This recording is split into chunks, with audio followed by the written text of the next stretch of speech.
Now, you wrote a wonderful piece this week on the inversion of history and the creating of new myths like, I don't know, Black Americans built America and then the rest of the world, if you watch some recent productions.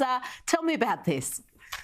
Yes, well, it really came because in recent days we learned that there's going to be a new dramatization of Colditz. Colditz was, of course, a castle where some pretty senior military who were captured, prisoners of war, captured by the Nazis, were imprisoned for part of the duration of the war. It's a long-standing, not just celebrated story, but really a story of pride for many British people, because there are all sorts of escape attempts and daring do, but also a lot of just stiff upper lip and getting through things and much, much more. So there have been countless dramatizations of the POWs in Colditz. And then it was announced this weekend by a man who's written another new book about Colditz that it's going to be revised, his book, and also the television serialization, revised to talk about the racism of the British officers.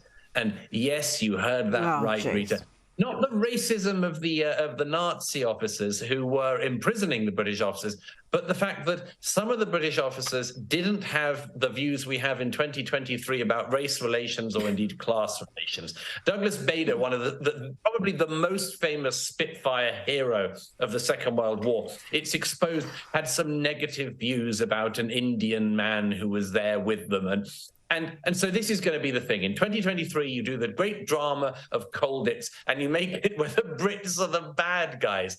And I said, I gave various other examples of this happening recently. I said, isn't it interesting, Rita, that all of the myths and the stories and the truths that people are proud of in countries like Britain and Australia and America are being ripped away from us? And simultaneously, you turn on Netflix, and it turns out that Cleopatra was basically an African-American woman with a sort of yes, queen sort of attitude towards things. So the British and everyone else, we didn't build anything. We have nothing to be proud of. But it turns out that African-Americans not only built America, but apparently ancient Egypt as well. So old stories are being traduced, and new myths are being built up in our time, and it's very obvious which directions these two things are going in.